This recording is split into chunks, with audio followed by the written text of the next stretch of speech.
भारतवर्ष में 12 महीने में 12 चौथ के व्रत विधान है। सभी चौथ के व्रतों की अलग अलग कहानियाँ और विधियाँ हैं। सभी चौथ व्रतों में करवा चौथ की कहानी का बहुत महत्व है।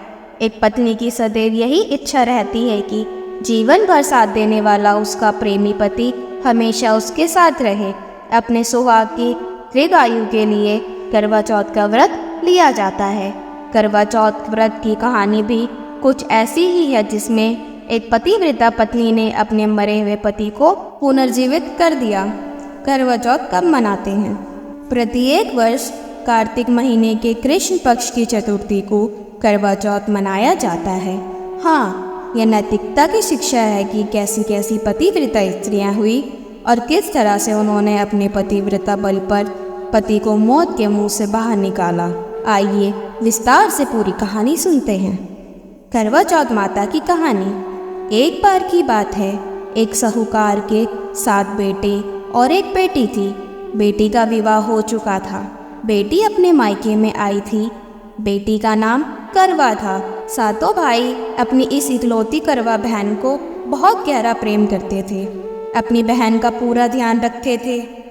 जब करवा मायके में आई हुई थी तो एक दिन शाम को सभी भोजन करने के लिए बैठे। कार्तिक मास कृष्ण पक्ष की चतुर्थी तिथि थी, अतः घर में साहूकार की सभी बहुओं ने और साहूकार की बेटी करवा ने चतुर्थी एवं चौथ का व्रत रखा हुआ था। जब साहूकार के सभी बेटे भोजन के लिए बैठे तो उन्होंने अपनी बहन को भोजन के लिए कहा। भाइयों का भोजन करने के लिए बुलाने पर बहन ने कहा, भाई अभी चांद नहीं आया है, जब चांद आ जाएगा तब मैं चांद को आग्रह देकर व्रत पूरा करके ही भोजन करूंगी। करवा के ऐसे कहने पर भाइयों को चिंता हुई कि बहन भूखी है और अभी चांद भी नहीं आया है। ऐसे में 7 भाइयों में से सबसे छोटा भाई बाहर किसी दूर के पेड़ पर जाकर उसमें अगिन जलाकर उसमें एक छलनी लगाकर बहन के पास आया और बहन को कहने लगा, देखो बहन, चांद आ गया, अब खाना खा लो। बहन ने अपनी भाभियों को भी कहा, भाभी देखो, चांद निकल आया, अब आप लोग भी आग्रह देकर व्रत पूरा कर भोजन कर लो। भाभियों ने ननंद करवा की बात सुनकर कहा, ननंद, ये चांद तुम्हारा आया है, हमारा नहीं। ऐसे कहने के बाद यह करवा अकेले ही भोजन करने के लिए बैठ जाती है और जैसे ही भोजन का पहला ग्रास अपने मुंह में लेती है तो उसे छींक आ जाती है। दूसरा ग्रास मुंह में लेती है तो उसमें बाल निकल आता है। इसके बाद जैसे ही भोजन का तीसरा ग्रास मुंह में लेने को रखती है तो उसी समय उसे ससुराल से न्योता आता है कि उसके पति का स्वास्थ्य बहुत खराब है, वह शीघ्र पति को देखने ससुराल आ जाए। इसके बाद उसकी भाभी उसे सच्चाई बताती है कि उसके साथ ऐसा इसलिए हुआ क्योंकि उसने करवा चौथ का व्रत तोड़ दिया था। उसके भाइयों ने आग जलाकर झूठ कहा कि चांद निकल गया और उसने सच मानकर अपना व्रत तोड़ दिया। इसी कारण उसका पति बीमार हुआ। सच्चाई जानने के बाद जब करवा अपने ससुराल को जाती है और यह प्रतिज्ञा करती है कि मैं अपने पति को कुछ नहीं होने दूंगी। दुर्भाग्यवश जब करवा अपने ससुराल पहुंची तो उसका पति प्राण छोड़ चुका था। पति के प्राण चले जाने पर करवा अपने दुख को सहन नहीं कर पाती है और सभी से कहती है कि मैं अपने पति का अंतिम संस्कार नहीं होने दूंगी। मैं अपने पति से दूर नहीं रह सकती। मैं एक पतिव्रता और सतीत्व की शक्ति से अपने पति के प्राणों को वापस लाऊंगी। करवा की इन बातों को सुनकर सब उसे पागल पागल कहने लगते हैं और करवा के पति को शमशान में अंतिम संस्कार के लिए ले जाया जाता है।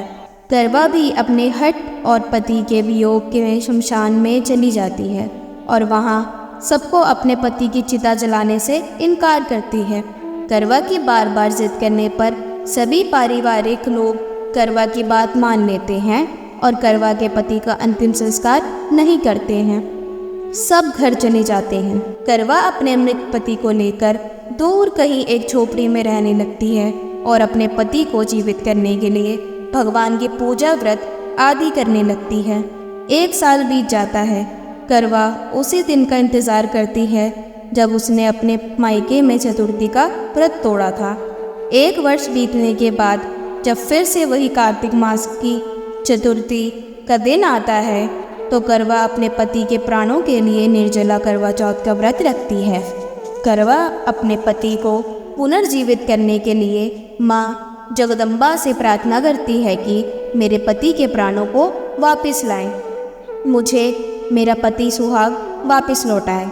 जब करवा का यह व्रत पूरा होने को रहता है तो उसके व्रत से माँ प्रसन्न हो जाती है और उसे कहती है कि यदि तुम अपने पति के प्राणों को वापस पाना चाहती हो तो अपनी सबसे छोटी भाभी के पास जाओ, वही तुम्हारे पति के प्राणों को वापस ला सकती है।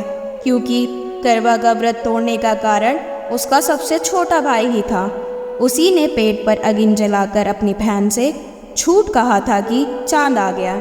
करवा अपने सबसे छोटी भाभी के पास जाती है और उनके पाँव को पकड़कर कहने लगती है कि मुझे मेरा सुहाग वापस दिलवा दो। बार बार कहने से करवा की भाभी अपनी छोटी उंगली को खींचकर उससे रक्त अमृत निकालती है और करवा के पति के मुंह में डालती है।